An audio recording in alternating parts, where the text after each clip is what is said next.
106 milhões de pés cúbicos de rocha sólida. Essa é a quantidade exata de granito que os engenheiros noruegueses devem remover para subjugar a força do oceano. Por que investir quase 1 bilhão de euros para abrir um buraco em uma montanha, quando o mar parece oferecer um caminho livre ao redor? Aparentemente, a geografia costeira permitiria a navegação comum, mas na prática, as condições extremas da península de Stad tornam a rota de superfície uma sentença de morte técnica para as embarcações. O projeto consiste em partir uma montanha inteira ao meio para abrigar o mar em seu interior, criando o primeiro túnel de navios em escala global. Mas isso é apenas o começo. A península de Stad atua como uma armadilha geográfica, onde a racionalidade marítima deixa de existir. Pode-se notar no mapa uma curva aparentemente inofensiva na costa acidentada da Noruega, mas a realidade física do local impõe desafios que superam a engenharia naval convencional. O processo está apenas ganhando velocidade com a decisão de desafiar a lógica natural por meio de perfurações de precisão milimétrica. O equipamento gradualmente prepara o terreno para uma obra que ignora as regras ditadas pela topografia terrestre.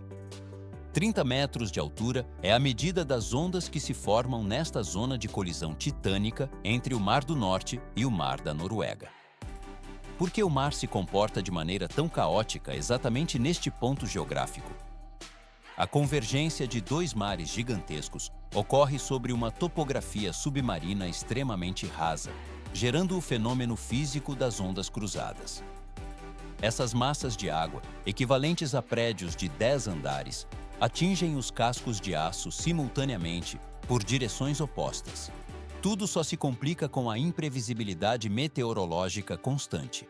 Vê-se como a dinâmica das correntes transforma a área em uma máquina de lavar gigante capaz de partir estruturas metálicas ao meio.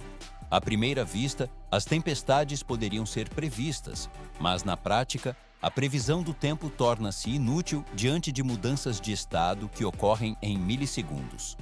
As massas de água não batem apenas na proa, elas exercem pressão lateral extrema e constante.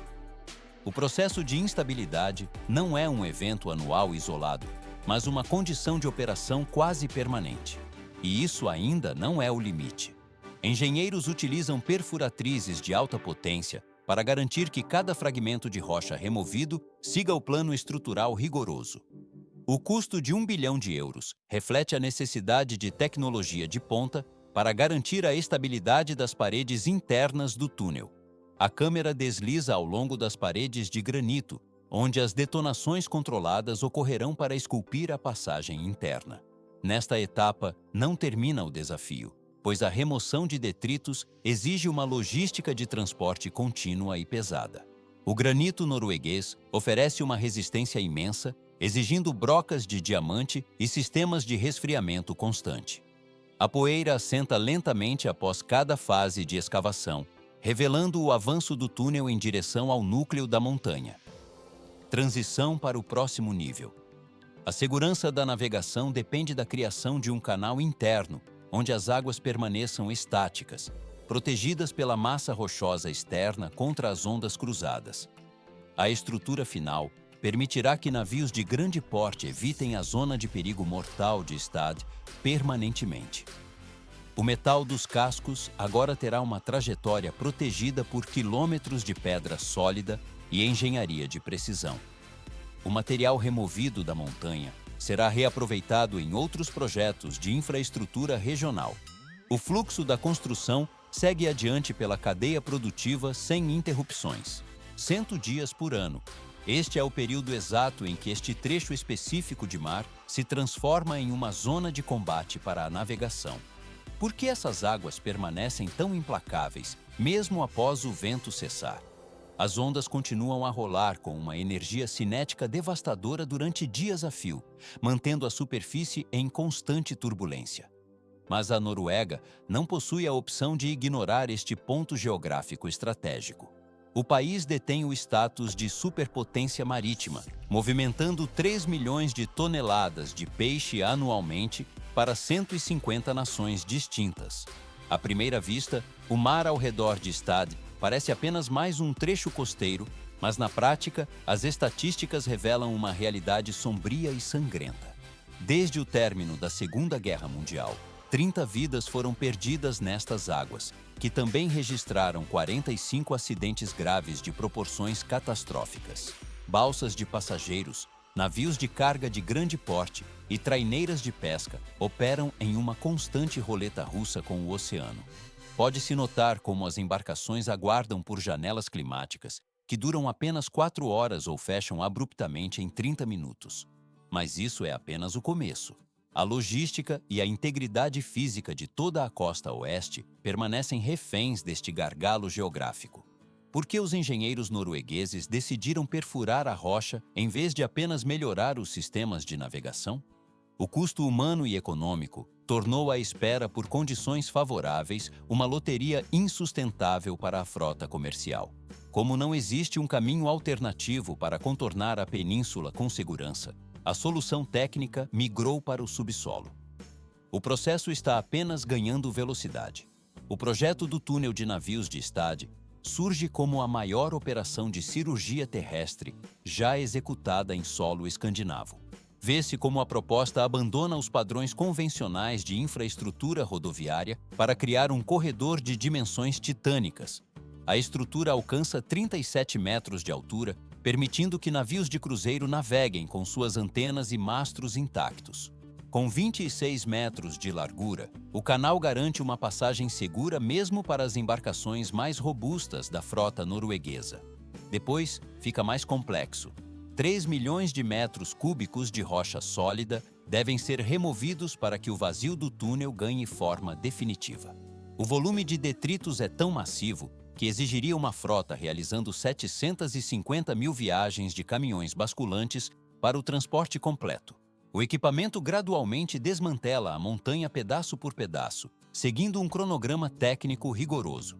A geologia local impõe limites severos, impedindo detonações massivas e descontroladas. Tudo só se complica.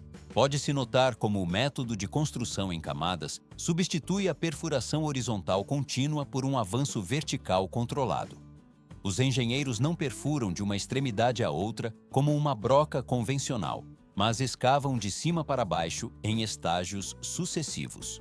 Primeiro, a equipe remove o teto do túnel para estabilizar a abóbada superior com reforços estruturais. Somente após a segurança do topo ser garantida é que as máquinas descem para os níveis inferiores da rocha. As lâminas e perfuratrizes operam sem parar, garantindo que cada metro cúbico removido respeite a integridade da montanha. O material fragmentado deixa o canteiro de obras, passando para um estágio tranquilo. 12 metros abaixo do nível do mar é a profundidade exata que os engenheiros atingem ao aprofundar o canal de forma progressiva. Por que fatiar a rocha de forma tão meticulosa em um ambiente subaquático? Aparentemente não é complexo utilizar apenas métodos convencionais de escavação, mas a geologia de granito exige uma abordagem que combina detonações controladas e o uso de escavadeiras hidráulicas massivas para a remoção de detritos. Mas isso é apenas o começo. Pode-se notar como as paredes de rocha após as explosões apresentam cicatrizes profundas, com superfícies irregulares e repletas de fissuras técnicas. Diferente de um túnel rodoviário comum, onde o acabamento é resolvido com a aplicação de camadas de concreto, um canal preenchido por água não tolera tal rugosidade. A irregularidade das superfícies gera turbulência hidrodinâmica constante. Se o fluxo da água ocorrer de maneira caótica, a embarcação perde a estabilidade e o controle de navegação. Depois fica mais complexo. Os engenheiros noruegueses aplicam uma tecnologia de cortes de precisão para mitigar a resistência do fluxo. Fios de diamante industriais entram em operação nas superfícies internas. Vê-se como os cabos de aço, cravejados com microcristais de diamante, giram em velocidades alucinantes para seccionar o granito de forma uniforme. O equipamento gradualmente remove as arestas, deixando as paredes perfeitamente lisas para o trânsito da água. O processo está apenas ganhando velocidade. À primeira vista, o uso de fios de diamante parece uma escolha refinada demais para um canteiro de obras. Mas, na prática, é o que garante que a água flua sem qualquer resistência física. A força bruta da dinamite prepara o terreno, enquanto a precisão da joalheria industrial finaliza a estrutura em escala monumental. A construção da cavidade representa apenas 50% do trabalho total de engenharia. E isso ainda não é o limite.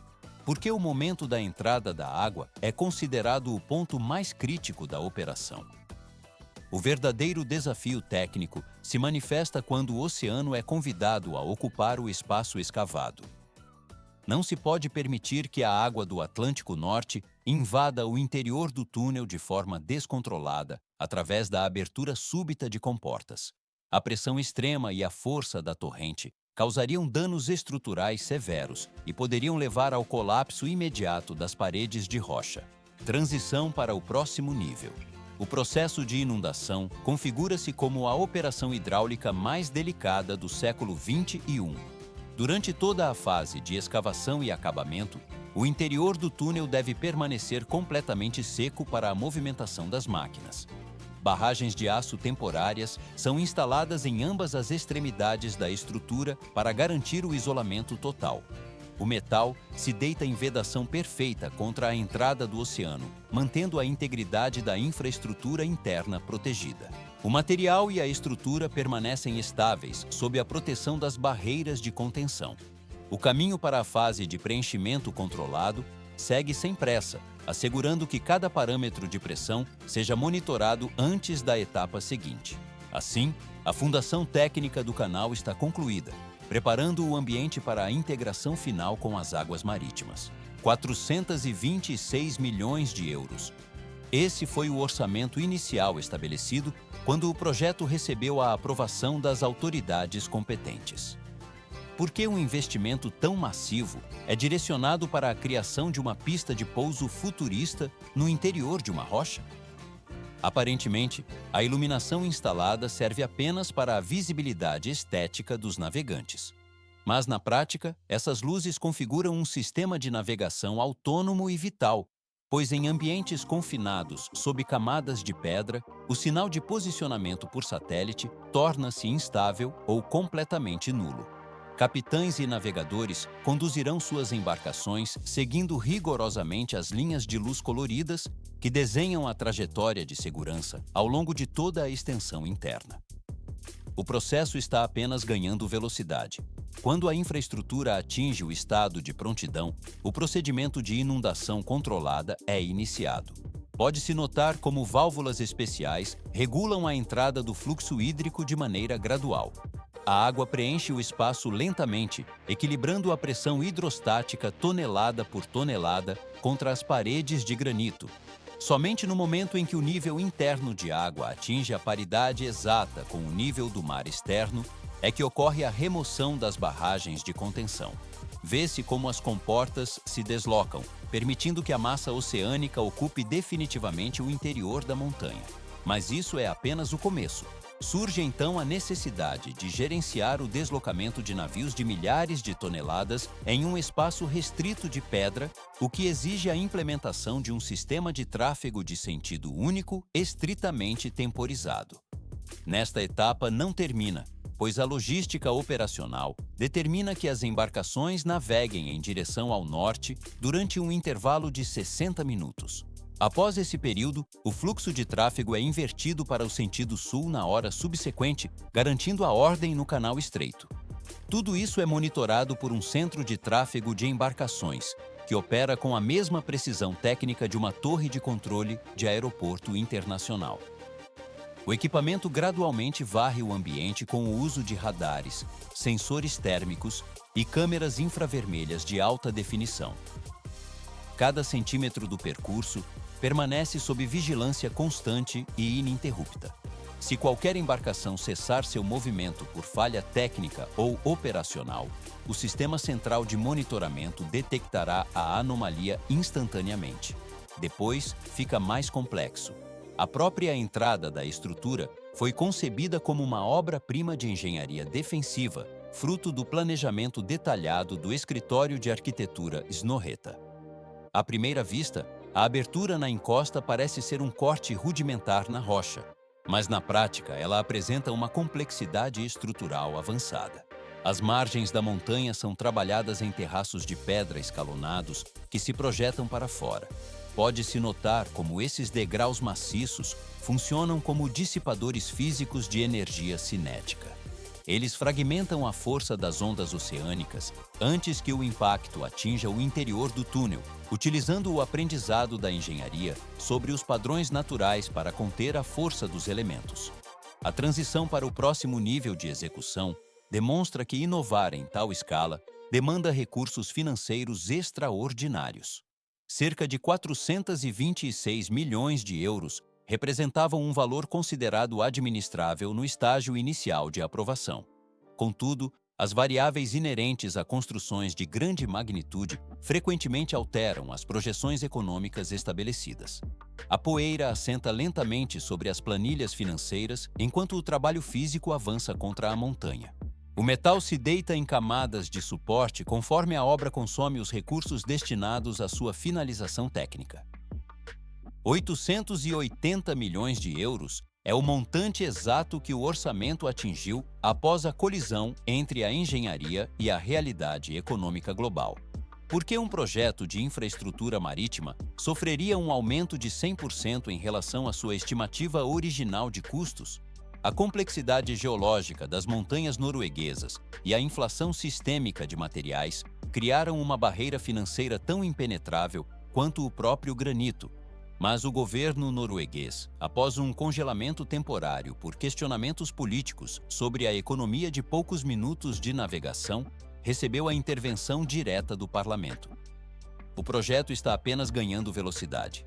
Os parlamentares compreenderam que a estrutura não se resume ao tempo de viagem, mas representa uma estratégia de sobrevivência nacional a longo prazo. Pode-se notar como as negociações com os empreiteiros foram reabertas para otimizar cada centavo sem comprometer as margens de segurança estrutural. A nova autorização oficial para o reinício das obras é projetada para o ano de 2026. 81% de todo o tráfego marítimo da região poderá utilizar o túnel de forma contínua e segura. À primeira vista, as limitações físicas para navios da classe Panamax sugerem uma restrição severa, mas na prática, o túnel foi dimensionado especificamente para a frota costeira essencial. Navios de carga massivos continuarão enfrentando as tempestades em mar aberto devido à sua largura excessiva. Transição para o próximo nível. O foco reside na regularidade operacional e na redução drástica do consumo de combustível fóssil. 60% é a economia de combustível que embarcações menores podem atingir ao evitar o confronto direto com as massas de água do oceano. Atualmente, os motores queimam toneladas de diesel apenas para manter a posição contra ondas gigantescas ou durante dias de espera em ancoragem forçada. Vê-se como o motor opera de forma suave dentro do túnel, pois não precisa lutar contra a resistência das correntes marítimas externas. O processo está apenas ganhando velocidade. Esta é uma iniciativa de sustentabilidade que garante o transporte de passageiros e a entrega de produtos perecíveis em horários rigorosamente precisos. 1.100 túneis rodoviários perfuram a paisagem da Noruega, demonstrando uma cultura técnica que trata o granito como um material de fácil manipulação. Por que os engenheiros noruegueses detêm recordes globais tão extremos em perfurações subterrâneas? O domínio da tecnologia de escavação transformou o ato de entrar na escuridão da Terra em algo tão banal quanto uma rotina diária para a população. 50 dessas passagens operam diretamente sob o leito do oceano, suportando pressões hidrostáticas imensas. Tudo só se complica. 24,5 km de extensão fazem do túnel de Lærdal a passagem rodoviária mais longa de todo o planeta. O equipamento gradualmente ilumina cavernas artificiais com uma luz azul brilhante a cada 6 km para manter o cérebro dos condutores em estado de alerta. Pode-se notar como a psicologia da iluminação é aplicada para evitar o pânico ou o sono durante os 30 minutos de travessia subterrânea. Depois fica mais complexo. 392 metros abaixo da superfície do mar é a profundidade máxima do projeto Rogfast, o túnel subaquático mais profundo do mundo. À primeira vista, A pressão da água nessa profundidade parece insuportável para qualquer estrutura. Mas na prática, os engenheiros utilizam reforços que permitem a construção de rotatórias de trânsito inteiras sob o Atlântico. A câmera desliza ao longo das vias pressurizadas, onde motoristas manobram seus veículos a quase meio quilômetro abaixo das ondas. O material atinge a prontidão para a forma e a operação definitiva nas profundezas. Encontrar um cruzamento circular iluminado sob as águas norueguesas revela uma infraestrutura que se assemelha a uma cidade inteira de concreto submersa. Por que construir rotas tão complexas abaixo do nível do mar? A geografia local impõe desafios extremos onde o motorista deve escolher entre virar em direção a uma ilha ou prosseguir para o continente através de ramificações precisas. Para a Noruega, o túnel de navios de Stad não representa um milagre isolado, mas sim o próximo passo lógico dentro de uma linhagem de conquistas subterrâneas contínuas. Eles já dominaram completamente a arte de manter a água fora dos túneis destinados aos carros. Agora, o processo está apenas ganhando velocidade. Os engenheiros estão apenas invertendo a lógica técnica para manter a água confinada dentro de um túnel de proporções monumentais. Mas isso ainda não é o limite. A ambição norueguesa não se limita à rocha sólida, pois o planejamento já se volta para os fiordes que apresentam profundidades excessivas para túneis subterrâneos convencionais e larguras que impossibilitam pontes suspensas. A solução técnica reside nos túneis flutuantes submersos. Pode-se notar como dois tubos de concreto gigantes flutuam a 30 metros abaixo da superfície da água, sustentados por pontões na superfície e ancorados firmemente ao fundo do mar por cabos de aço. Vê-se como o equipamento gradualmente estabiliza a estrutura contra as correntes. Os navios passariam por cima dessas estruturas, enquanto os carros trafegariam por dentro dos tubos, permitindo que as ondas passem sem afetar o fluxo de transporte. Se o túnel de navios é considerado incomum, o túnel flutuante transforma a ficção científica em realidade física. Tudo só se complica ao analisar o reaproveitamento de materiais na escala industrial. A rocha extraída da montanha não será desperdiçada em depósitos inúteis. Aqueles 3 milhões de metros cúbicos de pedra serão integralmente utilizados para a construção de um novo distrito na cidade vizinha de Moloi. Casas, hotéis e zonas comerciais serão erguidos sobre as entranhas da montanha que antes bloqueava o caminho logístico. O processo está apenas ganhando velocidade. À primeira vista, o túnel parece uma obra puramente funcional, mas na prática, ele se tornará um ponto de convergência global. Uma plataforma de observação está sendo construída com estruturas metálicas reforçadas para que as pessoas acompanhem o momento surreal em que um navio de cruzeiro gigante desliga seus radares de tempestade. O equipamento desliza silenciosamente para dentro da terra, movendo-se através da rocha escavada. O metal da embarcação se deita em camada uniforme sobre o espelho d'água interno conforme avança. Esta operação representa a vitória final da engenhosidade humana aplicada sobre a força bruta dos elementos naturais. No final das contas, o túnel de navios de Stad funciona como algo muito maior do que uma simples passagem segura para embarcações de grande porte. É um monumento à teimosia técnica e à precisão da engenharia moderna. O material segue adiante pela cadeia de desenvolvimento regional de forma permanente. 27 bilhões de dólares. Esse é o montante astronômico acumulado para a execução de duas das mais colossais muralhas defensivas erguidas na era contemporânea. Por que investir recursos dessa magnitude em barreiras físicas tão distintas? A resposta reside na necessidade humana de responder aos desafios impostos pela natureza e pela geopolítica através da matemática aplicada, do uso estratégico de dinamite e do volume massivo de concreto. De um lado, uma estrutura de aço se estende por quase 3.200 quilômetros através de desertos áridos, enquanto do outro, um escudo de concreto mergulha nas águas profundas do Japão para confrontar a força do oceano. Onde a natureza estabeleceu barreiras de ventos e ondas, o engenheiro projeta passagens seguras. Em breve, Enquanto tempestades com ondas de 30 metros de altura atingem a costa, embarcações navegarão de forma estável pelo interior de montanhas, sob iluminação artificial e isoladas do caos externo. A montanha permanece estática, mas a técnica permitiu a travessia por seu interior. Mas isso é apenas o começo. A engenharia precisa agora resolver como fixar postes de aço de 9 metros de altura em terrenos que variam entre areia movediça e rocha sólida. Pode-se notar como a construção dessas fronteiras artificiais exige um planejamento que antecede em anos a colocação do primeiro pilar. Nos Estados Unidos, o obstáculo primordial é a geodiversidade ao longo dos 3.200 quilômetros de extensão da linha fronteiriça. O terreno sofre mutações radicais, apresentando desde dunas de areia instáveis, capazes de reter maquinário pesado, até formações de granito no Arizona e na Califórnia. Depois fica mais complexo.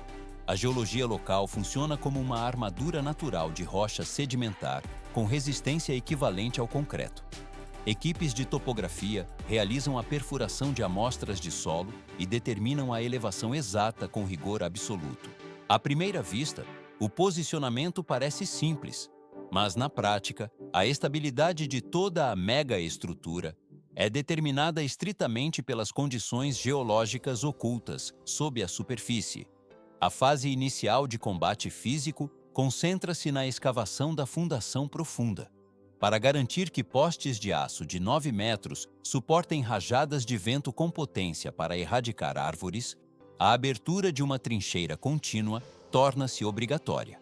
Vê-se como a vala se aprofunda com precisão, mantendo uma largura de 60 a 80 centímetros.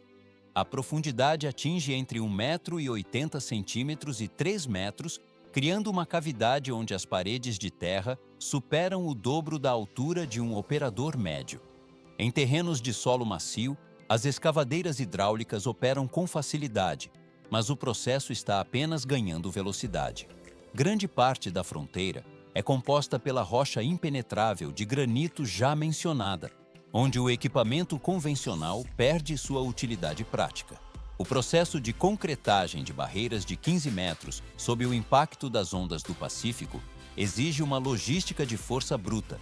A anatomia dessas estruturas revela uma transição das trincheiras de granito do Arizona para os complexos tetrápodes de Fukushima.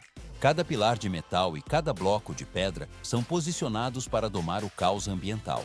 O equipamento gradualmente avança sobre o terreno, enquanto as lâminas dos britadores enfrentam a resistência da rocha sedimentar. Tudo só se complica quando a dureza do solo exige métodos de fragmentação mais agressivos para permitir a continuidade da vala. A câmera desliza ao longo da fundação, revelando a escala da obra que corta o deserto como uma cicatriz industrial. O minério de ferro, transformado em postes de 9 metros de altura, aguarda o preenchimento da trincheira com concreto de alta densidade. A poeira assenta lentamente após cada avanço do maquinário, permitindo que os engenheiros verifiquem o alinhamento de cada seção instalada. O material bruto é processado e moldado para servir como anteparo definitivo contra as forças externas, garantindo que a fundação suporte o peso de toneladas de aço. Daqui, o fluxo da construção avança para as etapas de reforço estrutural. 250 a 400 cavalos de potência. Essa é a força bruta que move os motores a diesel das máquinas responsáveis por cortar a crosta terrestre. Por que o uso de rompedores convencionais muitas vezes se torna insuficiente para o cronograma industrial? Aparentemente, a força das escavadeiras deveria bastar para qualquer terreno, mas a resistência extrema de certas camadas de rocha exige a aplicação de uma energia de impacto muito mais concentrada. Para superar essa barreira física, as equipes operacionais mobilizam rompedores hidráulicos de grande porte, que atuam como martelos pneumáticos com dimensões comparáveis às de um automóvel de passeio. Engenheiros acoplam esses dispositivos a escavadeiras robustas que golpeiam a superfície rochosa em ciclos ininterruptos para fraturar o solo e remover blocos massivos de pedra. Pode-se notar como a estrutura da máquina vibra sob a carga de trabalho, enquanto o progresso da escavação é monitorado e medido em polegadas devido à dureza do material. O processo está apenas ganhando velocidade. para acelerar essa etapa de força bruta e assegurar a geometria exata do projeto. Uma unidade especializada conhecida como trencher é introduzida na frente de trabalho. À primeira vista, o trencher parece uma construção mecânica complexa e incomum, mas na prática, ele opera como uma serra de corrente colossal. Vê-se como a corrente de corte penetra o solo duro com fluidez, mantendo um avanço constante que transforma a rocha em fragmentos menores. Enquanto as escavadeiras realizam a remoção do volume bruto inicial, essa besta mecânica avança para realizar o acabamento técnico, cortando paredes perfeitamente verticais e atingindo a profundidade exata definida nos planos de engenharia. Tudo só se complica com a necessidade de limpeza do leito. O equipamento simultaneamente tritura os resíduos de rocha remanescentes, garantindo que o fundo da trincheira permaneça plano e livre de detritos acumulados. Um sistema integrado de esteiras transportadoras projeta os materiais escavados para fora da vala de forma contínua, permitindo que centenas de metros de infraestrutura sejam processados em poucos dias. O que anteriormente exigiria semanas de trabalho manual e mecânico fragmentado é resolvido pela operação ininterrupta desta máquina. Mas isso é apenas o começo. Transição para o próximo nível. Com a abertura na terra devidamente nivelada e limpa, inicia-se o processo de fortificação estrutural da base. Uma gaiola de aço composta por barras verticais e laços horizontais é cuidadosamente inserida na vala, funcionando como uma espinha dorsal metálica contínua que percorre toda a extensão da fronteira. Vê-se como a estrutura de metal se acomoda ao fundo da escavação, aguardando o preenchimento que consolidará sua posição. Depois fica mais complexo. Imediatamente após o posicionamento da armadura, uma camada de concreto reforçado com espessura entre 10 e 20 centímetros é despejada sobre a estrutura metálica. O concreto flui entre as barras de aço em uma camada uniforme, criando uma fundação plana e de alta estabilidade. Esse bloco de fundação é projetado especificamente para suportar o peso colossal dos painéis de aço subsequentes, prevenindo qualquer tipo de inclinação ou afundamento no terreno. A temperatura do material estabiliza enquanto o concreto cura e se funde integralmente à gaiola de aço. O equipamento de monitoramento registra a solidificação da mistura, que resulta em um bloco contínuo de extrema resistência mecânica. Essa base solidificada é capaz de resistir a forças de torção massivas exercidas pela estrutura superior, garantindo a integridade permanente de toda a obra. O material deixa o estágio de cura, passando para um estágio tranquilo de prontidão estrutural. O fluxo da construção segue adiante pela cadeia de montagem. 10 milímetros é a espessura exata das paredes de aço, que garantem que a estrutura resista à pressão constante dos ventos do deserto, sem ceder. Por que utilizar tubos ocos para uma barreira de tamanha magnitude? À primeira vista, o design oco parece focar apenas na redução da massa total para facilitar a logística. Na prática, essa escolha estratégica de engenharia permite que caminhões de carga pesada transportem um número significativamente maior de unidades, otimizando o fluxo de suprimentos enquanto preserva um segredo estrutural que será revelado na sequência do processo. Com a fundação devidamente finalizada, o canteiro de obras assume a dinâmica de uma linha de montagem industrial, operando a céu aberto. Pode-se notar como os componentes mais visíveis do projeto, conhecidos como bollards, começam a ser erguidos sob o sol. Estes elementos não são meros postes decorativos, mas estruturas robustas de aço, em formatos quadrados ou redondos, que se estendem por quase 9 metros de altura. O processo está apenas ganhando velocidade. Cada uma dessas peças individuais apresenta um peso variável entre 250 e 400 quilos, exigindo manuseio especializado. O equipamento gradualmente descarrega os postes que chegam empilhados em caminhões, rigorosamente presos por cintas de aço tensionadas. Essa amarração extrema é uma medida de segurança obrigatória para impedir que as peças se soltem e se tornem projéteis letais durante o trajeto pelas estradas. Mas isso é apenas o começo. Guindastes móveis realizam o içamento dos feixes de postes com movimentos lentos, depositando a carga em áreas de armazenamento estrategicamente posicionadas. A força bruta dos motores hidráulicos se une à precisão técnica necessária para a organização do material. Vê-se como os componentes são alinhados para a próxima fase, onde a fabricação modular toma forma em uma estação temporária instalada ao lado da trincheira. Soldadores operam máquinas de alta potência para fundir os postes individuais, transformando-os em painéis modulares sólidos e integrados. Geralmente, cada estrutura composta por 4 a 6 postes é unida de acordo com a largura específica exigida pelo projeto técnico. Por que realizar a soldagem desses gigantes diretamente no solo? A montagem horizontal em bancadas de trabalho acelera drasticamente o cronograma de instalação. Tentar alinhar cada poste individualmente dentro da trincheira profunda tornaria a operação excessivamente lenta e imprecisa. Levantar um painel de aço com 9 metros de altura e 9 metros de largura em pleno deserto aberto é uma operação que envolve riscos elevados. O guindaste eleva a estrutura maciça, que passa a atuar como uma vela gigante sujeita às forças atmosféricas. Uma única rajada de vento forte pode fazer com que as toneladas de metal oscilem de forma perigosa, ameaçando a segurança da equipe. Tudo só se complica com a instabilidade do clima. 2 a 3 trabalhadores no solo seguram cordas de guia com firmeza, lutando contra a resistência do ar para posicionar o painel com exatidão. A câmera desliza ao longo da base, onde a peça deve ser encaixada perfeitamente sobre a abertura da trincheira. Assim que o painel é baixado, a precisão milimétrica assume o papel de prioridade absoluta para a viabilidade do muro. Engenheiros utilizam níveis a laser de alta frequência e ferramentas de tensão para verificar a verticalidade perfeita de cada módulo instalado. Um erro de inclinação de apenas alguns graus é capaz de comprometer a integridade estrutural de quilômetros de barreira, resultando em lacunas indesejadas ou pontos de fragilidade crítica. Depois, fica mais complexo. O painel alinhado é soldado temporariamente a âncoras fixadas na base, garantindo que a estrutura permaneça imóvel durante a espera pelo preenchimento definitivo. Vê-se como o metal se mantém estático sob a vigilância dos técnicos, aguardando a consolidação final do conjunto.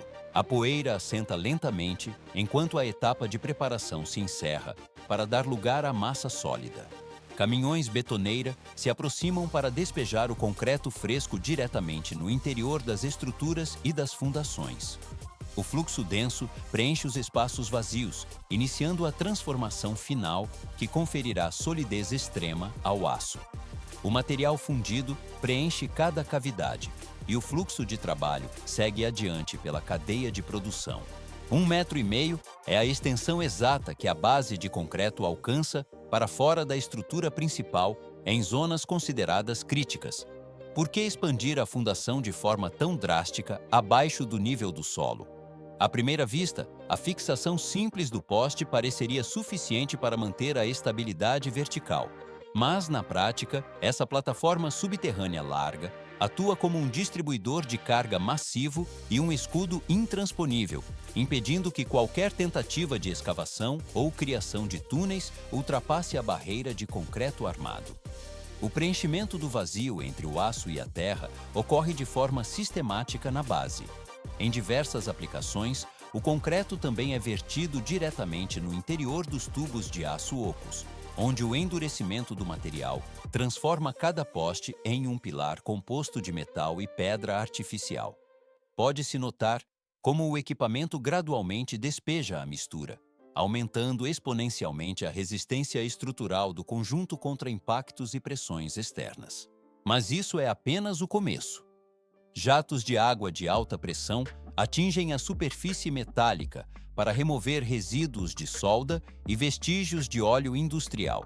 Vê-se como a água remove as impurezas, garantindo que a pintura protetora e as camadas anti-ferrugem tenham aderência total ao substrato. O processo está apenas ganhando velocidade. No topo da estrutura imponente, militares posicionam rolos de arame farpado com lâminas afiadas, inviabilizando qualquer tentativa de escalada humana através de obstáculos físicos cortantes. 12 bilhões de dólares é o investimento total do Japão em um dos maiores projetos de defesa costeira da história, após a devastação de 2011. Enquanto nações focam em limites terrestres, o território japonês enfrenta o poder físico das ondas negras que varreram cidades inteiras no passado. O plano consiste na construção de quase 400 quilômetros de muralhas marítimas ao longo da costa de Tohoku, utilizando barreiras de concreto maciço que atingem 15 metros de altura. Por que elevar muros que equivalem a prédios de 5 andares diante do oceano? A estrutura robusta não visa apenas conter a água permanentemente, mas garantir minutos preciosos para a evacuação das populações costeiras. A construção ocorre diretamente na zona de impacto, onde o solo é predominantemente arenoso e instável. Apenas parece óbvio erguer o muro sobre a praia, mas na prática a saturação de água transforma o terreno em uma sopa geológica perigosa. Tudo só se complica com o peso da estrutura. As equipes de engenharia precisam limpar os destroços acumulados do desastre anterior antes de iniciar qualquer lançamento de material. Sem essa preparação rigorosa do terreno, a muralha pesada simplesmente afundaria ou deslizaria em direção ao mar devido à instabilidade do solo saturado. Pode-se notar o movimento constante das máquinas removendo sedimentos e reforçando a base para suportar a pressão hidrostática futura. O material é preparado para a próxima fase de assentamento estrutural. 24 metros de profundidade é a medida exata que os poços de fundação alcançam em determinados setores da obra costeira. Por que cavar tão profundamente abaixo do nível do solo se a estrutura visível terá uma altura menor? Aparentemente não é complexo imaginar uma barreira simples, mas na prática, a fundação precisa suportar o impacto de massas de água colossais, exigindo que a base seja mais extensa e profunda do que a parte aérea da muralha. Isso estabelece um centro de gravidade submerso que garante a estabilidade absoluta contra forças laterais extremas. Mas isso é apenas o começo. Pode-se notar como as escavadeiras hidráulicas operam em turnos ininterruptos para remover o solo enquanto as frentes de trabalho lidam com a instabilidade das marés e o volume das chuvas. O equipamento gradualmente molda o terreno para a criação de pátios de materiais e estações de mistura estratégicas. Engenheiros instalam ensecadeiras metálicas e muros de contenção temporários que bloqueiam o avanço do mar, isolando áreas específicas para a escavação. Vê-se como essas barreiras criam ilhas secas artificiais, permitindo que o trabalho técnico ocorra abaixo da linha d'água sem a interferência do fluxo oceânico. O processo está apenas ganhando velocidade. Injeções constantes de pedra britada e areia compactada estabilizam o solo arenoso que compõe o leito costeiro. Muitas vezes, estacas de aço ou pilares de concreto profundo são cravados no terreno para reforçar a capacidade de carga da estrutura. À primeira vista, a preparação do solo parece uma etapa preliminar, mas na prática, ela determina se a muralha resistirá ou cederá sob pressão. Sobre esse leito reforçado, uma laje de fundação maciça e larga é derramada de forma contínua pelo sistema de bombeamento. Ela funciona como um pé de apoio gigante que distribui o peso e impede o deslocamento da barreira. Tudo só se complica. Gaiolas de vergalhões de aço, densas e com geometria complexa, são montadas manualmente pelos operários para formar o esqueleto interno da muralha. Moldes metálicos gigantescos são posicionados com precisão ao redor dessas armaduras, definindo o volume de cada seção. O concreto é injetado sob pressão para preencher cada espaço vazio da estrutura metálica, garantindo a ausência de bolhas de ar. Cada bloco individual, possuindo dezenas de metros de comprimento, passa por um processo de cura controlado antes de ser unido permanentemente ao segmento vizinho. A câmera desliza ao longo dessa barreira contínua que serpenteia pela linha da costa. Depois, fica mais complexo. Por que os engenheiros optam por superfícies inclinadas e degraus em vez de uma parede perfeitamente vertical? Uma face plana receberia toda a energia cinética da onda de forma instantânea, o que poderia comprometer a integridade do concreto. O desenho escalonado força a água a subir e perder velocidade, dissipando a força do impacto gradualmente através da fricção e da gravidade. Pode-se notar como a inclinação direciona o fluxo de volta para o oceano, reduzindo o estresse estrutural na base. O equipamento gradualmente posiciona os elementos finais de proteção. Transição para o próximo nível. Milhares de unidades de concreto especiais, conhecidas tecnicamente como tetrapods, são posicionadas no lado voltado diretamente para o oceano aberto. Essas estruturas geométricas são projetadas para se entrelaçar, formando uma camada externa de defesa que quebra a força das vagas antes que elas atinjam a muralha principal. O metal dos guindastes se move com precisão para assentar cada peça de várias toneladas sobre o leito marinho preparado. A poeira dos pátios de estocagem assenta lentamente enquanto os blocos são transportados para a borda da água. O material segue adiante pela cadeia de montagem final. Centenas de blocos Dolosse com geometria complexa são empilhados sistematicamente na base da estrutura. Por que esses elementos não possuem faces planas e simples? Aparentemente não é complexo o uso de cubos de concreto, mas na prática, o formato dos Dolosse obriga a água turbulenta a circular por canais estreitos entre eles, dissipando a energia cinética antes que o impacto atinja a muralha principal. Pode-se notar como o equipamento gradualmente posiciona cada peça para garantir que os vãos funcionem como dissipadores de força. Mas isso é apenas o começo. A superfície externa da muralha recebe um revestimento adicional conhecido como camada de armadura. Vê-se como painéis de concreto pré-moldado, interligados, são elevados por guindastes de grande porte, descendo lentamente até o encaixe preciso. Esse sistema funciona como uma proteção externa que blinda o núcleo estrutural contra a erosão hidráulica contínua e a colisão de detritos sólidos arremessados por tempestades oceânicas. O processo está apenas ganhando velocidade. No lado voltado para a Terra, sistemas de drenagem técnica são instalados para a gestão de fluidos. Por que o controle da água da chuva é tão crítico nesta face da barreira? O acúmulo de líquido poderia gerar uma pressão hidrostática interna, capaz de desestabilizar a fundação por trás da parede. Vê-se como as calhas e tubulações escoam o volume acumulado para manter a integridade da massa de concreto. E isso ainda não é o limite. 27 bilhões de dólares em investimentos compõem a escala financeira desses projetos globais.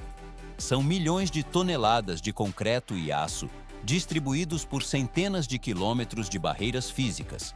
À primeira vista, as estruturas parecem idênticas em sua função de bloqueio, mas na prática, o aço americano prioriza a altura e a transparência para o monitoramento de fronteiras em solo desértico. Em contraste, o concreto japonês utiliza massa e profundidade para suportar a pressão física do oceano. Tudo só se complica.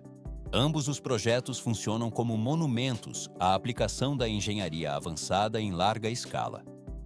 Eles demonstram a capacidade técnica de estabelecer limites físicos na areia ou no leito marítimo para a proteção de infraestruturas construídas. Seja para conter organizações ou para mitigar o impacto de tsunamis, as paredes operam como mecanismos de segurança contra o caos ambiental e social. Mas isso é apenas o começo. A história técnica demonstra que a interação entre a engenharia estática e as forças dinâmicas da natureza é contínua. Transição para o próximo nível. Ocorre agora uma mudança brusca na escala de movimentação de materiais. 99 milhões de toneladas de terra e rocha representam o volume de uma montanha inteira a ser deslocada. Esse esforço titânico foi realizado sem o suporte de qualquer máquina industrial, dependendo exclusivamente da força física humana. O material é movido manualmente para a etapa posterior de transformação. 106 mil acres de floresta ressurgindo das cinzas em uma zona de devastação total. Como é possível que um país castigado pela fome severa tenha conseguido trazer essa vasta extensão de vegetação de volta à vida sem o plantio de uma única muda de árvore? Por que métodos tradicionais de reflorestamento foram descartados em favor de uma técnica que desafia a lógica biológica convencional? A resposta para esse enigma reside em uma manipulação precisa dos ciclos naturais que ainda permaneciam latentes sob o solo ressecado, transformando o que parecia um cemitério ecológico em um laboratório de recuperação em larga escala. O processo de degradação que antecedeu este milagre técnico foi implacável e acelerado. Pode-se notar como as terras altas da África Oriental, especificamente na Etiópia, passaram por uma metamorfose drástica de um ecossistema vibrante para um cenário de deserto absoluto. Mas isso é apenas o começo. Antigamente, florestas densas e complexas ocupavam mais de 60% do território nacional, sustentando rios profundos que alimentavam uma das áreas mais produtivas de todo o continente africano. O equipamento natural de retenção hídrica funcionava com perfeição até que a pressão antrópica rompeu o equilíbrio do sistema. À primeira vista, a destruição parece ter sido um evento súbito, mas na prática foi uma erosão contínua de recursos ao longo de várias décadas. O cenário atingiu o ponto crítico no ano de 1982, quando a cobertura florestal foi reduzida a apenas 3%. De uma área original de 77 mil milhas quadradas de vegetação nativa, restaram apenas 12 mil milhas quadradas de fragmentos isolados. Vê-se como a crosta terrestre se tornou dura e impermeável, impedindo qualquer absorção de umidade residual. O processo está apenas ganhando velocidade. Milhões de árvores centenárias foram convertidas em lenha para suprir necessidades energéticas imediatas. Grandes extensões de mata foram incineradas para a abertura de campos agrícolas, que, sem a proteção das copas, perdiam a fertilidade em poucos ciclos de colheita. Quando a cobertura vegetal desapareceu por completo, a terra perdeu sua camada dérmica de proteção biológica. Sem a rede de raízes para ancorar o sedimento, a capacidade de armazenamento de água no lençol freático foi anulada. As chuvas cessaram sua regularidade, os leitos dos rios secaram e o vento removeu a camada superficial de solo fértil. A Grande Fome de 1983 foi a consequência física direta dessa desestabilização térmica e hídrica. Mais de 1 milhão de pessoas perderam a vida em um intervalo de apenas 2 anos devido ao colapso total da produção de alimentos. O solo se transformou em um deserto vermelho, onde a vida biológica parecia ter sido extinta permanentemente. Tudo só se complica com a percepção de que a ajuda humanitária externa não conseguia resolver a causa raiz do problema geográfico. O mundo observava o desastre através de transmissões globais, mas a solução técnica para restaurar o ciclo hidrológico permanecia oculta. Pode-se notar como o equipamento de monitoramento da época registrava a expansão das zonas áridas sem interrupção. A recuperação dessa terra morta exigiria uma engenharia ecológica que não dependesse de infraestruturas caras ou tecnologias de irrigação inacessíveis para a população local. A câmera desliza pelas encostas, onde antes havia sombra, e agora o calor excede níveis suportáveis para a agricultura de subsistência. E isso ainda não é o limite. O sistema de raízes subterrâneas, embora invisível na superfície, guardava a chave para a regeneração sem a necessidade de intervenção mecânica pesada. O processo de restauração não se baseou na introdução de elementos externos, mas na reativação do que já existia no subsolo. A poeira assenta lentamente sobre as pedras nuas, enquanto a nova estratégia de manejo começa a ser implementada silenciosamente. Nesta etapa, não termina a crise, mas inicia-se a aplicação de um protocolo de proteção de áreas remanescentes para permitir o rebrotamento natural. O fluxo de recuperação ambiental segue adiante pela cadeia de transformações físicas do terreno. 40 graus Celsius. Essa era a temperatura implacável que cozinhava qualquer tentativa de vida vegetal no solo ressecado. Para que insistir no plantio de mudas se o ambiente parecia ter atingido um ponto de colapso irreversível?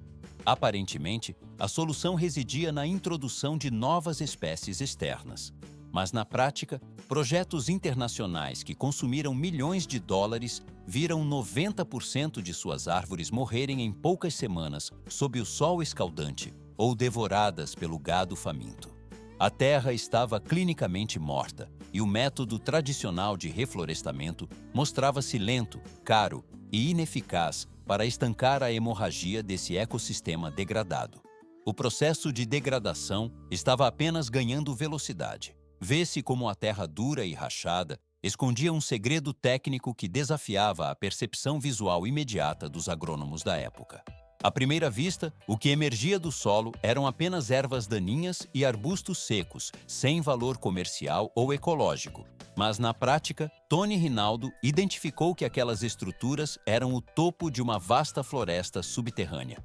Milhares de tocos de árvores antigas permaneciam vivos sob a superfície, mantendo funções biológicas latentes em meio ao cenário de pesadelo. Depois fica mais complexo. 30 metros, ou 100 pés, é a profundidade exata que as raízes poderosas dessas árvores antigas atingiam para buscar umidade nas camadas inferiores do solo. O equipamento necessário para reativar essa rede não envolvia maquinário pesado ou sistemas de irrigação complexos, mas apenas uma simples faca de poda. Pode-se notar como o sistema radicular permanecia como uma infraestrutura de suporte pronta para a regeneração imediata. A natureza não havia sido extinta, ela estava apenas em um estado de dormência profunda, aguardando um sinal físico para retomar seu crescimento. Tudo só se complica. Porque o método de regeneração natural gerida pelo agricultor, conhecido pela sigla FMNR, superou os investimentos milionários em tecnologia de viveiros. A técnica exige uma mudança radical na gestão da terra e no manejo dos recursos existentes. Em vez de introduzir elementos biológicos novos e frágeis, os agricultores passaram a selecionar os tocos já estabelecidos no terreno. O processo consiste em podar os ramos fracos e focar a energia da planta na proteção dos 3 ou 4 troncos mais robustos e promissores. Transição para o próximo nível. Sistemas de raízes pré-existentes eliminam a necessidade de fertilizantes caros ou de fornecimento constante de água extra para o desenvolvimento. O equipamento de poda trabalha em conjunto com a biologia da planta, permitindo que as árvores antigas utilizem seus próprios sistemas de nutrição já consolidados no subsolo profundo. Vê-se como o crescimento ocorre de forma acelerada, pois a estrutura de suporte já está totalmente formada e adaptada ao clima rigoroso da região. O material biológico retoma sua função produtiva e protetora, estabilizando o solo ao redor sem a dependência de insumos externos. O fluxo de recuperação segue adiante pela cadeia de restauração de forma constante e sustentável. 99 milhões de toneladas de solo foram movidos manualmente pelos habitantes de Humbo para reestruturar a geografia local. Por que mover uma massa de terra equivalente ao peso de centenas de arranha-céus sem o auxílio de maquinário pesado? O terreno estava degradado e a água havia abandonado a região há décadas, tornando a sobrevivência da vegetação impossível. Apenas o esforço físico coordenado poderia alterar a dinâmica hídrica daquelas colinas nuas e ressequidas. O processo começou com a elaboração de um mapeamento mental da hidrografia antiga, baseado na memória dos residentes mais velhos sobre o fluxo das chuvas de épocas passadas. Sem acesso a tratores, combustível ou financiamento governamental, a população utilizou apenas pás desgastadas e picaretas de ferro para iniciar a intervenção. Pode-se notar como homens e mulheres carregam blocos de pedra sob o sol abrasador para a montagem de estruturas de contenção. Mas isso é apenas o começo.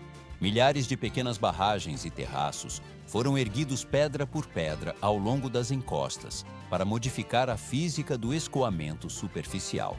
À primeira vista, a construção de valas de contorno parece um método rudimentar de retenção.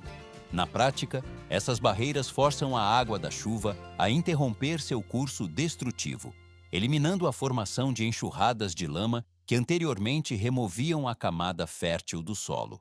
O equipamento humano operou de forma ininterrupta até que cada ravina fosse bloqueada por diques de pedra. Vê-se como a água, antes perdida em fluxos rápidos, agora é obrigada a acalmar-se e infiltrar-se nas lagoas de infiltração estrategicamente posicionadas. Depois fica mais complexo. A terra vermelha e poeirenta, após a compactação e o rearranjo mecânico, atua como uma esponja gigante para as camadas subterrâneas. O líquido penetra profundamente na terra sedenta, atingindo as raízes massivas que aguardavam a umidade para disparar em direção ao céu. Nesta etapa, não termina o ciclo de restauração do ecossistema de rumbo. A engenharia física aplicada ao terreno garantiu que nenhuma gota de chuva escapasse da propriedade, alimentando as bases biológicas adormecidas. Tudo só se complica com a necessidade de alinhar as diretrizes coletivas sobre o uso da área. A reestruturação geográfica foi apenas a fase inicial da transformação, pois a engenharia social exigiria decisões ainda mais rígidas da comunidade local. Uma decisão técnica e extremamente rigorosa marcou o início da transformação, a proibição total do pastoreio livre de gado nas áreas de colina. Por que interromper uma prática de subsistência tão antiga? Durante gerações, o trânsito constante de cabras e ovelhas consumia cada broto de vegetação emergente, enquanto a pressão mecânica dos cascos compactava o solo até transformá-lo em uma superfície impenetrável, semelhante ao cimento. A interdição dessas terras significava o isolamento da principal fonte de alimento e renda da comunidade, configurando um sacrifício estrutural profundo para as famílias locais. O gerenciamento do território foi reestruturado através da divisão em 3 zonas técnicas distintas e obrigatórias. Os vales foram destinados exclusivamente aos sistemas de irrigação, enquanto as encostas médias foram reservadas para o desenvolvimento da agricultura. O topo das colinas recebeu o status de área intocável, dedicada unicamente ao processo de regeneração florestal biológica.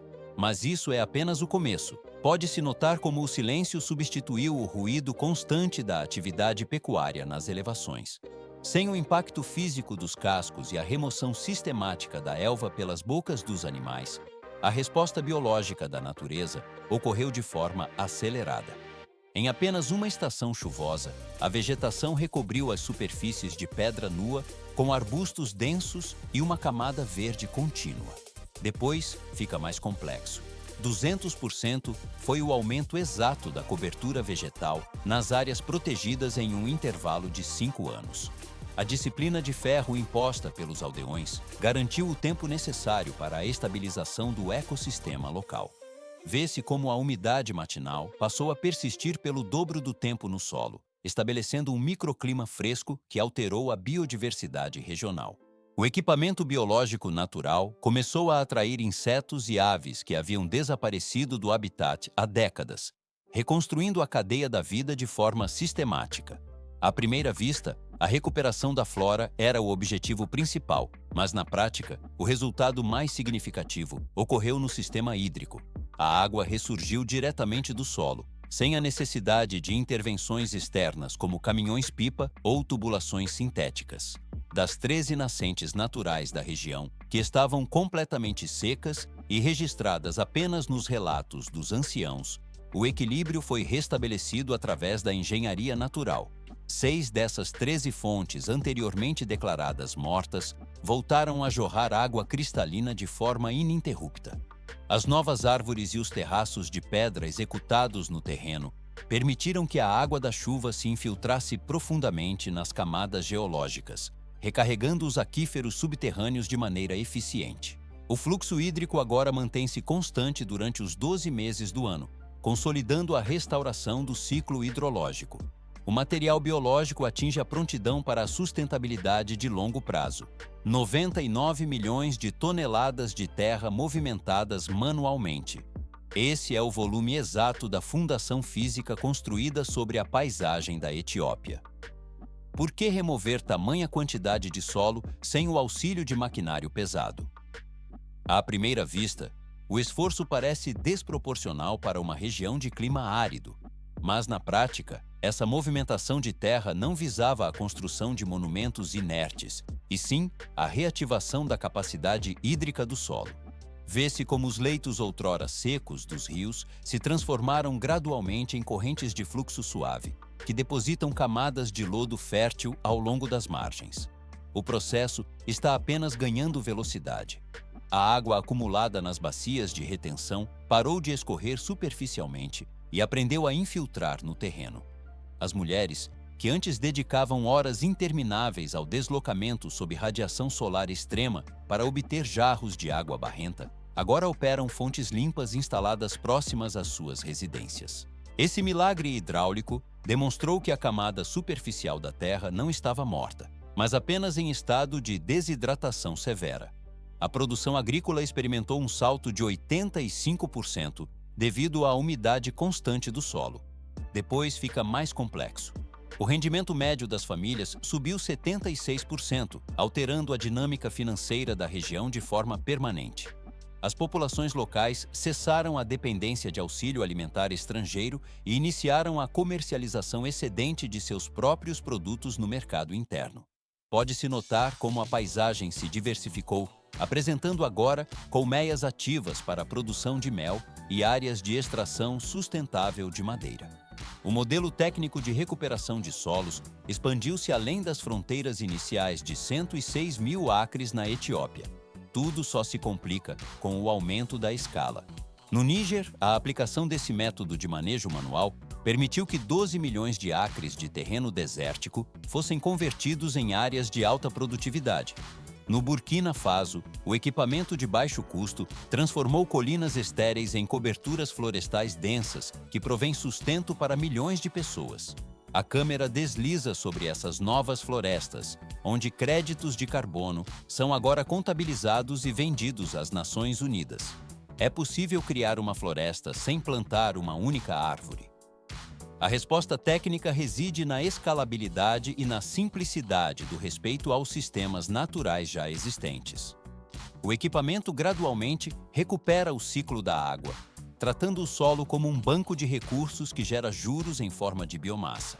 A poeira assenta lentamente sobre o que antes era um deserto, revelando que a solução para a regeneração ambiental muitas vezes já existe sob os pés, aguardando apenas o manejo correto para emergir.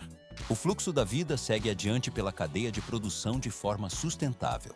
5 bilhões de galões de água doce fluem todos os dias sob o sol implacável de uma terra onde 98% do solo é composto apenas por areia escaldante. Por que uma nação sem qualquer água superficial construiria a maior rede de suporte à vida da história humana? O plano parecia impossível em um território sem um único rio natural ou lago para saciar a sede, mas a engenharia desafiou a escassez extrema. Eles projetaram e montaram uma fita composta por aço e água com comprimento suficiente para completar 35 voltas ao redor do planeta Terra. 122 graus Fahrenheit é a temperatura que os termômetros atingem frequentemente na Arábia Saudita. Pode-se notar como o calor distorce o horizonte, enquanto o planalto bloqueia as nuvens de chuva, impedindo sistematicamente que a umidade do mar alcance as zonas do interior.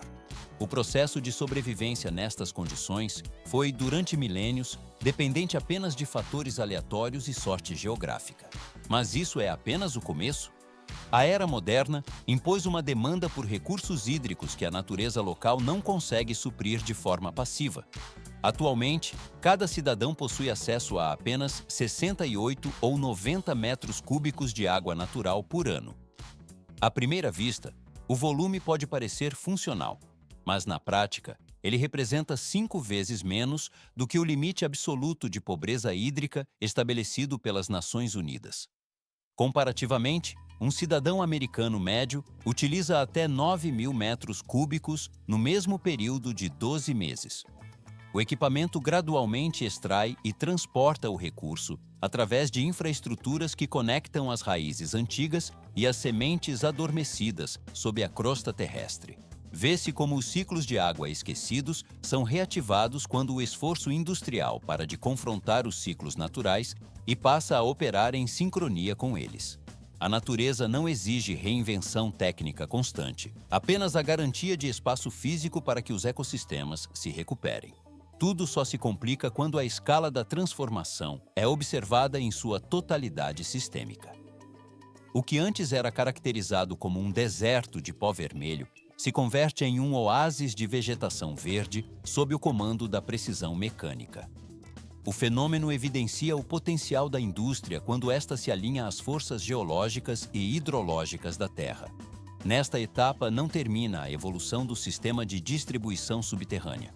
Pode-se observar como a rede de tubulações de aço mantém a pressão constante para garantir o fluxo contínuo em milhares de quilômetros de deserto. O metal se deita em camadas profundas para proteger o recurso térmico da evaporação imediata causada pela radiação solar externa.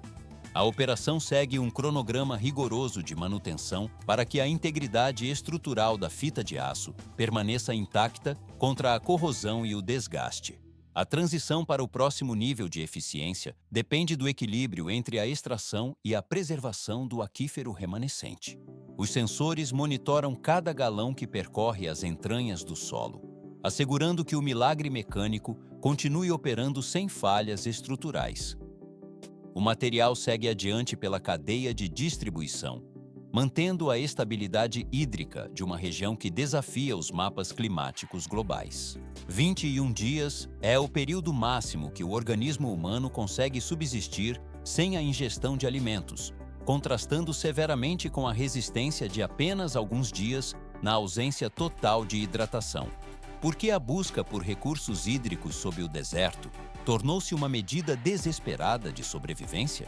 A escassez extrema transformou a água em um elemento crítico de vida ou morte, forçando a engenharia a olhar para as profundezas geológicas.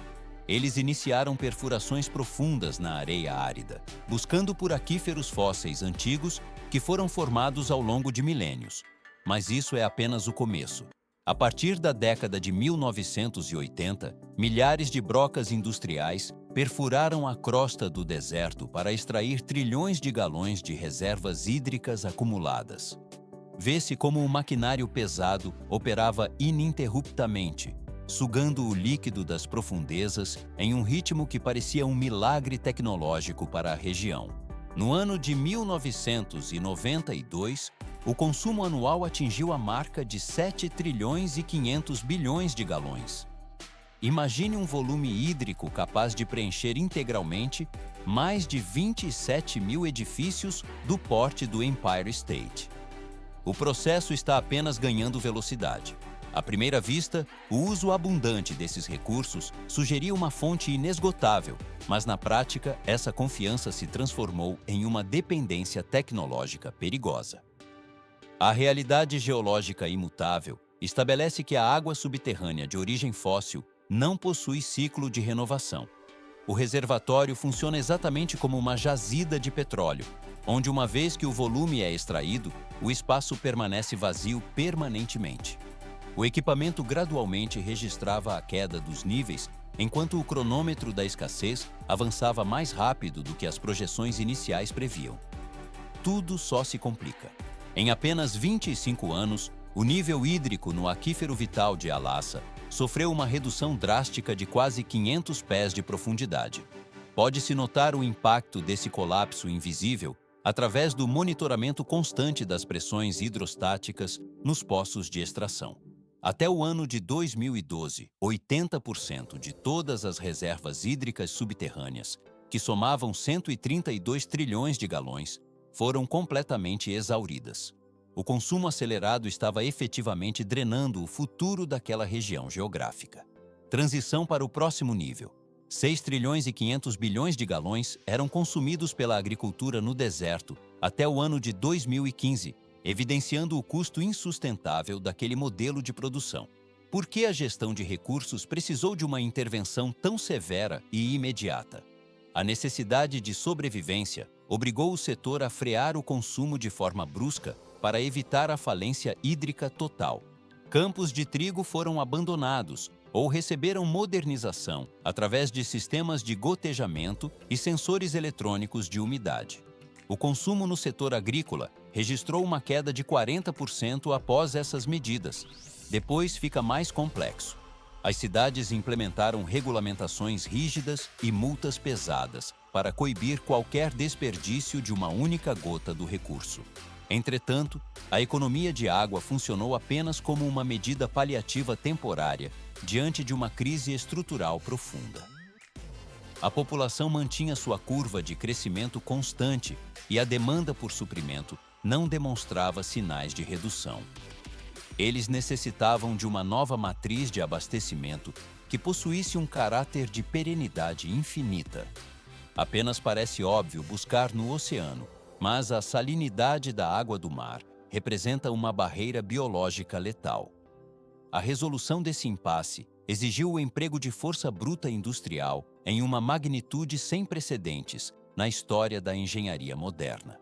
Vê-se como o metal se deita em configurações complexas de tubulações para viabilizar o processo de fervura do oceano em escala massiva.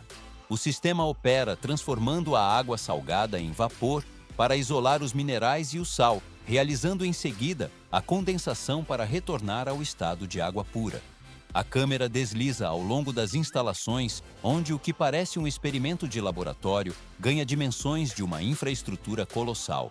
O processo atinge a prontidão para a forma: 35 milhões de pessoas. Esse é o contingente populacional exato, que depende integralmente de um sistema de infraestrutura de aço monumental para sobreviver em um ambiente árido. Por que mobilizar tal volume de recursos para um recurso tão básico? Aparentemente, a extração de água doce poderia ser feita de fontes convencionais, mas na prática, a Arábia Saudita não possui rios permanentes, o que exige a operação constante de 41 usinas de dessalinização gigantescas, posicionadas estrategicamente ao longo das costas do Mar Vermelho e do Golfo Pérsico. Essas instalações industriais de escala colossal geram aproximadamente 3 bilhões de galões de água potável a cada ciclo de 24 horas. Pode-se notar como essas catedrais de metal dominam a paisagem costeira, representando 22% de toda a produção global de água dessalinizada no planeta Terra. O processo está apenas ganhando velocidade. Se somarmos a capacidade total de todas as unidades de dessalinização localizadas nos Estados Unidos, o volume resultante não atinge sequer 1/5 da produção saudita atual. É um contraste técnico impressionante, considerando que a extensão da costa americana supera em muito a do território saudita. No centro dessa operação de engenharia pesada, localiza-se o complexo de Ras Al-Khair. Esta zona industrial não funciona apenas como uma fábrica isolada, mas opera como uma verdadeira cidade dedicada exclusivamente ao processamento hídrico. Vê-se como a estrutura isolada produz 264 milhões de galões por dia, volume capaz de suprir a demanda de quase 2 milhões de lares americanos simultaneamente. Mas isso é apenas o começo. Para manter esse fluxo constante, a planta gera 2.400 megawatts de eletricidade de forma autônoma. Esta potência equivale à saída de energia de 2 reatores nucleares de médio porte operando em capacidade máxima. O equipamento gradualmente processa o fluido em centenas de tanques de aço inoxidável, cujas extensões se equiparam ao comprimento de campos de futebol profissionais. Nestas câmaras, a água salina é aquecida sob vácuo para atingir o ponto de evaporação instantânea em frações de segundo.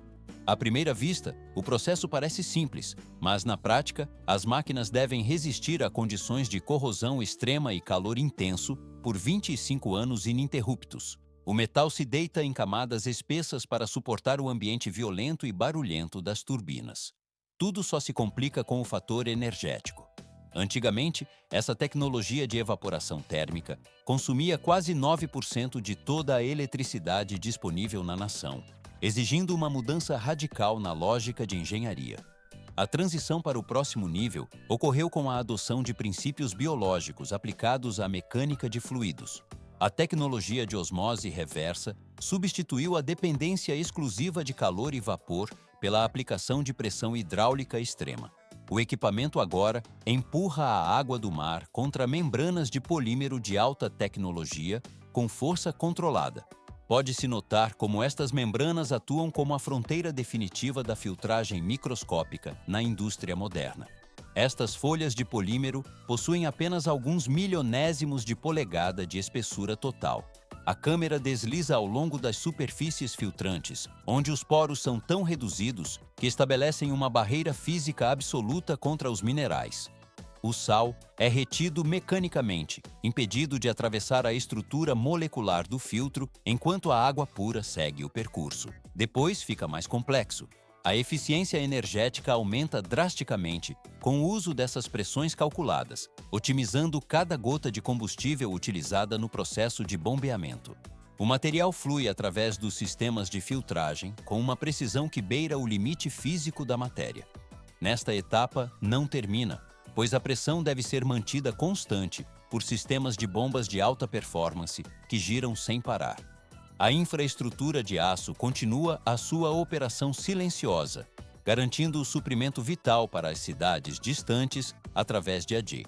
99% de pureza é o índice exato alcançado após a passagem do fluido pelas membranas de osmose reversa. Por que o processo de filtragem é considerado tão absoluto em nível microscópico? Aparentemente não é complexo barrar partículas sólidas, mas na prática a tecnologia bloqueia inclusive vírus e minerais que não conseguem atravessar a barreira física. O que emerge do outro lado do sistema é água purificada, desprovida de qualquer contaminante anterior. Mas isso é apenas o começo. 2,8 kWh de energia é o consumo reduzido para a produção de 264 galões de água potável. Pode-se notar como dispositivos modernos de recuperação de pressão trabalham para garantir essa eficiência energética sem precedentes. Esse gasto equivale à energia necessária para manter 10 lâmpadas de tecnologia LED funcionando por apenas 1 hora. O processo está apenas ganhando velocidade. Atualmente, 2/3 de todo o suprimento hídrico das áreas urbanas dependem diretamente dessas membranas de alta engenharia. Em Riad, cada copo de água consumido passou obrigatoriamente por esses filtros milimétricos, processados por uma matriz que combina eletricidade da rede convencional com vastos campos de painéis solares. Vê-se como as placas fotovoltaicas brilham sob a radiação constante do deserto, alimentando as bombas de alta pressão. Tudo só se complica após a saída da usina. A localização das populações no centro árido do território cria um obstáculo geográfico severo para a distribuição. Transportar água potável através de centenas de milhas de deserto representa o maior desafio logístico já registrado na história da engenharia hidráulica. À primeira vista, o deslocamento de líquidos parece simples, mas na prática, o peso do volume somado à topografia acidentada da Arábia Saudita exige um esforço monumental. O equipamento gradualmente impulsiona o recurso para cidades e vilarejos distantes do litoral. Transição para o próximo nível. O oceano transformado deve agora vencer a inclinação do terreno para atingir os reservatórios urbanos.